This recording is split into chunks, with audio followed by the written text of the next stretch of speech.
Hello students, in the earlier video we discussed about the universal law of gravitation. Today we'll be discussing in this video about the concept of free fall. So what is the concept of free fall? Now imagine any body falling under the action of gravity. So when any body it falls under the action of gravity, there are two forces which acts on the body. One is the downward force, which is the force of gravity, and another one is the upward force due to air, which is called the upthrust or the upward force. So if any object falls towards earth or any other heavenly body, it can fall towards moon also, but generally we consider earth because we are not moving anywhere from earth. So if any object falls towards earth or any other heavenly body, only under the action of gravity or force of gravity without upthrust acting on it, then such a body is called a freely falling body and the fall is called a free fall. So if out of these two forces we can somehow remove the upward force or the upthrust, then the body will be falling towards earth or any other heavenly body only due to the force of gravity, and such a fall is called a free fall and the body is called a freely falling body. So when it is a case of a free fall, then the acceleration, because when you will release the body slowly its speed will increase, that means it is an accelerating body. So in case of a freely falling body, its acceleration does not depend on its mass. So at what rate the speed will increase or at what rate the body will accelerate, that will not depend on its mass. That means whether it is a light body or a heavy body, both the body will be falling with the same acceleration. Does not depend on its mass. That is, a light and a heavy object will fall with the same acceleration irrespective of their masses. Now it seems quite odd for us because we know, suppose from the same height, if we drop a stone and a feather, our practical knowledge tells us that the stone will fall faster, it will reach the ground faster compared to the feather. The feather will fall slowly. But Galileo Galilei, he said no. He said that whether it is a feather or a stone, both will fall to the ground in the same time. And to demonstrate this, he climbed the Leaning Tower of Pisa and he dropped two stones, one small and one big, and he demonstrated to his teachers that the stones reaches the ground in more or less the same time. But still his idea was rejected. But later on, Galileo's idea of free fall, or that whenever the body falls freely, its acceleration does not depend on the mass, that was practically demonstrated by another scientist called Robert Boyle. So how Robert Boyle proved it? Robert Boyle, he took a glass jar, okay, and in this glass jar he made the jar vacuum. Okay, by some means he removed the air from inside. So removing the air means you are actually removing the upthrust, and then he allowed a bullet, a lead shot, a bullet and a feather to fall at the same time. And he observed that, he demonstrated that both the bodies reached to the bottom of the jar in the same time. That means they accelerated uniformly. Isn't that quite surprising? If you happen to see a feather and a bullet is much more heavier, falling with the same acceleration and reaching the ground at the same time. But that was actually the fact which was demonstrated by Robert Boyle when the concept of free fall was explained. So we will try to derive the expression for acceleration due to gravity.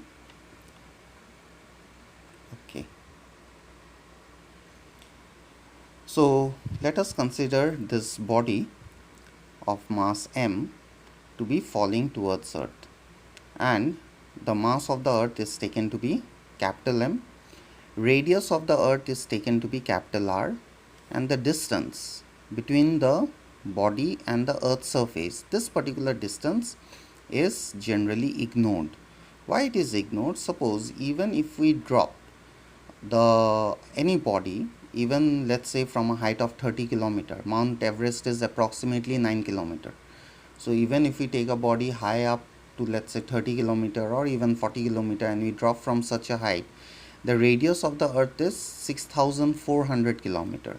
So 6400 kilometer is quite big compared to even if we are dropping a body from a height of, let's say, 30 kilometers. So this is very negligible compared to this distance. So therefore this distance between the body and the earth's surface is ignored. So the distance between the body and the earth, we take it to be r, the radius of the earth. Okay, because since the distance to calculate force of gravity is from center to center. So here it is stated the distance of the body from the earth's surface can be ignored since it is a small distance compared to radius of the earth, which is 6400 kilometer. So we can calculate the force acting on the body in two ways. One is according to universal law of gravitation, we have F is equal to G capital M small m, means m1 m2. Here it is the mass of earth and mass of body, divided by r squared, that is the radius of the earth. Again, according to another way is there, according to Newton's second law of motion, that F is equal to ma. So here a is g. G means the acceleration with which the body will fall towards the earth, or acceleration due to gravity. So if we equate both the forces, okay, we are equating both the forces, so we can write as mg is equal to g mm by r square. So small m cancels out, so we are left with that acceleration due to gravity, small g, is equal to gm divided by r square. G is the universal gravitational constant, m is the mass of earth, and r is the radius of earth. So from this expression we find that acceleration due to gravity is independent of the mass of the body. It does not depend on the mass of the body which will be falling. It will only depend on the mass of the body which will be attracting the smaller body. So hence we find that acceleration due to gravity is free or not dependent on the mass of the body. So that was what was stated by Galileo and practically demonstrated by your Robert Boyle. So next we'll see the factors on which the value of g depends. So we have the equation small g is equal to gm by r square. So from this equation we can find out capital G is already a constant, universal gravitational constant. So acceleration due to gravity will depend on the mass of the heavenly body. So acceleration due to gravity is directly proportional to the mass of earth or any other heavenly body. If it is on moon, it will depend on the mass of the moon, and it is inversely proportional to the radius, square of the radius. So acceleration due to gravity is indirectly proportional to the square of the radius of the earth or any other heavenly body. So more will be the radius of the body, lesser will be the acceleration. So what is the value of g on earth? Let us calculate. So g is equal to gm by r square. So mass of earth is 6 into 10 to the power 24 kg, and radius of earth is 6400 kilometers. So I can write it as 6400 into 10 to the power 3, that is 1000 meter. So when writing in scientific notation, I decrease 3 decimal places here, so it becomes 6.4, and here I have to increase 3 decimal places, so 10 to the power 6. So 6.4 into 10 to the power 6 meter. So when we put the values, 6.7 into 10 to the power minus 11, value of capital G, into m is 6 into 10 to the power 24, and radius square, so 6.4 into 10 to the power 6, whole thing square. So as I told you in the earlier video how to do such sums, we put the tens on one side, so it becomes 10 to the power minus 11 plus 24, and 6 whole thing square becomes 6 into 2 is 12, so 10 to the power 12, if we take it on top, it becomes 10 to the power minus 12. So this one, when we calculate, we get 24, and minus 11 minus 12, so minus 23, so 24 minus 23, that is 10 to the power 1, or we can simply write it as 1. Now on this side we put the number 6.7 into 6, and below 6.4 whole thing square, so 6.4 into 6.4. So 6.7 into 6, that is 40.2, and 6.4 into 6.4, that is 40.96. So if we divide it, we will end up getting the value as 0.98 into 10. So 0.98 into 10, that is your 9.8 meter per second square. So this is the value of acceleration due to gravity on earth. Next, let us calculate, since moon is our satellite, so let us calculate the value of g on the surface of moon. So mass of moon is 7.4 into 10 to the power 22 kg. Radius of moon is 1737 kilometer. In somewhere you'll get it as 1740 kilometer. Approximate they have taken. So 1737 into 10 to the power 3 multiplying with 1000, that much meter. So if I write this as 1.74, I have rounded this off, made the 3 as 4.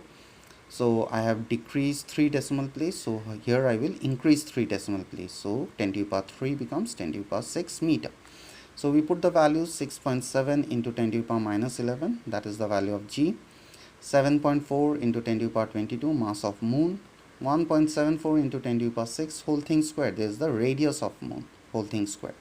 So numbers we bring on one side, 6.7 into 7.4, below we have 1.74 whole thing squared. So 1.74 into 1.74 into 10 to the power minus 11 plus 22 and 6 whole thing square. So 10 to the power 12, this we take on top, it becomes minus 12. So minus 11 minus 12, that's minus 23. So plus 22 minus 23, it becomes 10 to the power minus 1. And this side it becomes 49.58 divided by 3.0267. So if you divide this number, you get the number or the answer as 6.38. Sorry, 16.38. So 16.38 into 10 to the power minus 1. 10 to the power minus 1 means divided by 10. So the value of G or acceleration due to gravity on moon is 1.638 into 1.638, which approximately, if we round it off, we can write it as 1.6 meter per second square, because this is acceleration. Now in many cases, let us you are supposed to show the ratio of value of G on moon and on earth. So acceleration due to gravity on moon is 1.6 and acceleration due to gravity on earth is 9.8. So how do we solve this? Just make it 16 and make it 98. So 16 divided by 98, cut directly with 16. So 16 ones are 16 and 16 into 6.125, if you divide, you will get is 98. So it is, so the ratio of acceleration due to gravity on moon and acceleration due to gravity on earth is 1:6.125, which we can round off, and approximately we can write it as 1:6. So acceleration due to gravity on earth is 6 times that of moon. So the pull of the earth is much stronger. Now another thing we are going to discuss very quickly, that how the value of this G acceleration due to gravity varies. There are 3 factors actually. So variation of value of G. So first one is variation with the shape of the earth. So when the earth is spinning at this high speed, earth does not remain a perfect sphere. It rather can be described as an ellipsoid or an ellipse. So the central portion bulges out, that you know. So when the central portion will bulge out, the radius at the equator, which is represented at RE, that will be more, and radius at the pole will be less, because the earth will get flattened at the poles. So due to earth's rotation, earth is not a perfect sphere but an ellipsoidal shape. So from the equation, this is our equation, G is equal to Gm by r square. So what we find, what is the relationship between radius and acceleration due to gravity? It is an inversely proportional relation. That means more will be the radius, lesser will be G, and lesser will be the radius, more will be the value of G. So therefore more is the radius, lesser is the value of G, and vice versa. So since which radius is greater, RE is greater, so radius at equator is greater than radius at the pole. Therefore acceleration due to gravity at the equator will be lesser. So radius at the equator is more, so acceleration due to gravity at the equator will be less. On the other hand, radius at the pole is less, so acceleration due to gravity at the pole will be more, because there is an inverse relation. Next is variation of value of G with the height above the earth. So let's say one body is on the surface of the earth and the same body is at a particular height h. So r, here the distances are, and here the distances are plus h. H is the height from the surface of the earth. So total distance from the earth is r plus h. So which one is greater? So r plus h will be obviously is greater than r. So acceleration due to gravity on the at a particular height will be lesser. So distance at the particular height is more, so acceleration due to gravity at the particular height will be less. And if the body is on the surface of the earth, then the acceleration due to gravity will be greater. So this is how the acceleration due to gravity varies with your height above the earth. More you go above the earth, the acceleration or the pull of the earth will keep on decreasing. Next, variation of g with depth below the earth's surface. So this is slightly difficult to understand at the level of class 9, but I will try to explain to you. So suppose a body is on the surface of the earth and body is at a certain depth. You have dug the hole and the body is at a certain depth inside the earth's surface. So going by this relation, this body is nearer to the earth's center, so distance is less, so acceleration due to gravity should be more, but actually it is not so. So actually what happens, acceleration due to gravity is also dependent on the mass, and it is a direct relation, directly proportional relation. So that means more will be the mass, more will be the acceleration due to gravity. So what happens when you enter into a depth inside the earth's surface, the actual mass which will be pulling the body towards the center, so that mass will become this one. That means the mass which is mass of earth, which is above the earth's which is above the object's height or the object's top surface, that mass will no longer be pulling this body. So the body will be pulled only by this much of mass. That means the net mass of the earth pulling the body will decrease. So mass is decreasing means acceleration due to gravity will also decrease. So what we find that from the earth's surface, if we go up, then also the acceleration due to gravity decreases. If we go inside the surface of the earth, then also acceleration due to gravity decreases. So acceleration due to gravity is maximum on the surface of the earth. So these are the three factors due to which the value of g may vary from place to place. I hope the concepts are clear to you. Thank you so much.